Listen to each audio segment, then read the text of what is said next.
बिस्मिल्लाहिर्रहमानिर्रहीम। अल्लाह के हुजूर दुआ है कि आप सब को अपनी आफियत के साए में रखे, आप सब की जायज़ मुरादें अल्लाह ताला पूरी फरमाए।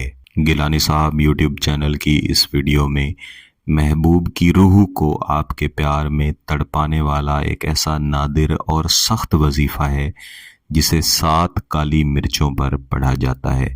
ये एक आतिशी वजीफ़ा है और जितने भी वज़ाइफ महबूब की रूह पर किए जाते हैं वो वज़ाइफ के सरदार वज़ाइफ कहलाते हैं, यानी सबसे ज़्यादा ताकतवर वज़ाइफ होते हैं। ऐसे तमाम वज़ाइफ के साथ जब मुअक्किलात के नामों को या मुअक्किलात के नामों के आदाद को शामिल किया जाए और फिर इनके साथ कोई भी आतिशी अमल शामिल कर लिया जाए, जैसे कि इस वजीफ़े में मैंने काली मिर्चों का अमल आपको बताना है, तब इसके असरात और भी ज़्यादा सख्त और शदीद मिलते हैं, फौरी मिलते हैं, तेज़ तरीन मिलते हैं।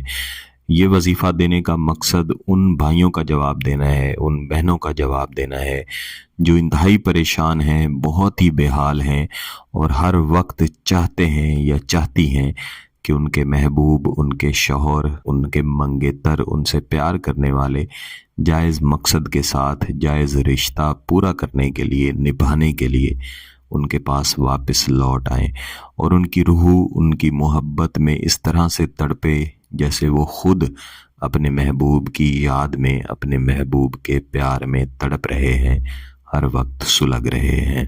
इस वजीफ़े को हमेशा अमल की सूरत में किया जाता है। आप इसे बतौर वजीफ़ा भी कर सकते हैं, लेकिन जब इसे बतौर अमल करेंगे तो इसके असरात ज़्यादा अच्छे मिलेंगे।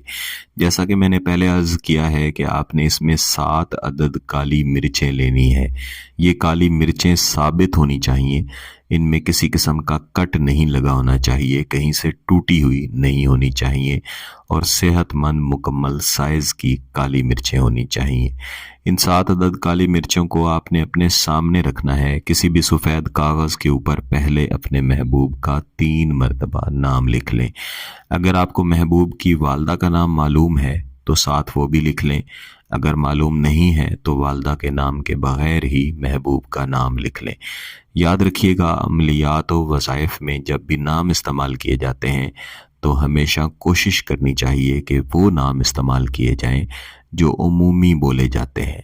मसलन अगर किसी शख्स का नाम मोहम्मद अली है लेकिन हम उसे आम ज़ुबान में वाजिद बोलते हैं तो हम मोहम्मद अली का लफ्ज़ इस्तेमाल नहीं करेंगे बल्कि वाजिद का लफ्ज़ इस्तेमाल करेंगे। ये बतौर मिसाल समझाने के लिए मैंने आपको बताया है। काली या सुर्ख मिर्च को अमल में हमेशा उस वक्त इस्तेमाल किया जाता है जब तासीर को आतिशी बनाना हो। आपको मालूम है कि मिर्चों का जायका आतिशी है, ये इंसान को फौरी तौर पर आग लगा देता है। जब इसके साथ किसी वजीफ़े को शामिल करके तरीक़ाकार के मुताबिक इस्तेमाल किया जाता है तो सामने वाले शख्स की रूह आपकी मोहब्बत में तड़प जाती है, सुलग जाती है। तो आपने इन 7 काली मिर्चों को इसी सफ़ेद कागज़ पर रख देना है। सफ़ेद कागज़ पर किसी किस्म की लकीर नहीं होनी चाहिए और महबूब का नाम भी थोड़े थोड़े फासले पर लिखें। जब भी लिखने की बात आती है तो आपकी तरफ से कई सवालात आते हैं। जैसा मैंने पहले अर्ज़ की कि कागज़ के ऊपर किसी किस्म की लकीर नहीं होनी चाहिए और नाम में आप फ़कत महबूब का नाम लिख सकते हैं। उसकी वालदा का नाम लिख लें फिर भी ठीक है, ना लिखें फिर भी ठीक है, किसी भी रोशनाई से आप ये लिख सकते हैं। वक्त की कोई कैद नहीं है, दिन की कोई कैद नहीं है, वक्त और दिन का तयन आपने खुद करना है। बेहतर है कि उस वक्त या उस दिन का तयन करें जब आपके लिए खामोशी मुयस्सर हो, जब कोई आपको तंग या डिस्टर्ब ना करे।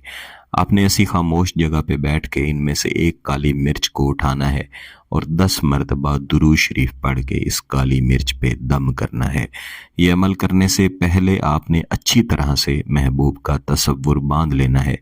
यही तसव्वुर रखना है कि महबूब और उसकी रूह और उसका दिल आपकी मोहब्बत में ऐसे जल रहे हैं जैसे सूखी लकड़ी आग में जलती है, जल के राख होती है। इसी तरह आपके महबूब का दिल, उसकी रूह आपकी याद में, आपकी मोहब्बत में तड़प रहे हैं। दुरूद शरीफ पढ़ लेने के बाद आपने इस अजीमत को दोहराना है। अल हुब्बी हुआ नारुल कल्बी ऐनल तनकाईल व इसराफील। अल हुब्बी हुआ नारिल कल्बी ऐनल तनकाईल و اسرافیل. آپ 2 سے 3 دفعہ اس کو دہرائیں گے تو انشاءاللہ یہ آپ کو زبانی یاد ہو جائے گی. تو ان موکلات کے نام کے ساتھ آپ نے اس عزیمت کو اسی طریقہ کار کے مطابق کم از کم 50 مرتبہ پڑھ کے اس کالی مرچ کے اوپر دم کر کے ایک طرف رکھ دینا ہے، اور اس کو مکمل کر لینے کے بعد ایک مرتبہ مزید درود شریف لازمی پڑھنا ہے. تو یہ ایک کالی مرچ کا عمل مکمل کر لینے کے بعد آپ اگلی کالی مرچ اٹھائیں گے اور عین اسی طریقے سے 7 کالی مرچوں کا عمل مکمل کر لیں گے. اس کے بعد آپ نے جس روز یہ عمل مکمل کیا ہے اسی روز کم از کم 5 کالی مرچوں کو کسی بھی قسم کی آگ میں جلا کے راکھ کر دینا ہے، اور ان کی راکھ کہیں بھی جائے اس سے کوئی فرق نہیں پڑتا. باقی 2 کالی مرچوں کو اس سے اگلے دن کوشش کریں کہ جس وقت پہ آپ نے پہلے دن مرچوں کو جلایا ہے اسی وقت پہ جلا دیں. انشاءاللہ اس عمل کے مکمل ہونے سے پہلے ہی آپ کا محبوب تڑپ اٹھے گا، آپ سے رابطہ کرے گا. اس عمل کو فقط اس طریقہ سے ایک ہی بار کرنا ہے، دوبارہ کرنے کی ضرورت نہیں پڑے گی. اگر آپ کا مقصد جائز ہے، اس کی اجازت چاہیے، تو گیلانی صاحب یوٹیوب چینل کو سبسکرائب کر لیں، گھنٹی کا بٹن دبا دیں اور اس ویڈیو کو ضرور لائک کیجیے گا. کسی بات کی سمجھ نہ آئے تو ویڈیو کو دوبارہ دیکھیں، پھر بھی سمجھ نہ آئے تو واٹس ایپ پہ رابطہ کر سکتے ہیں. بہت بہت شکریہ. اللہ حافظ.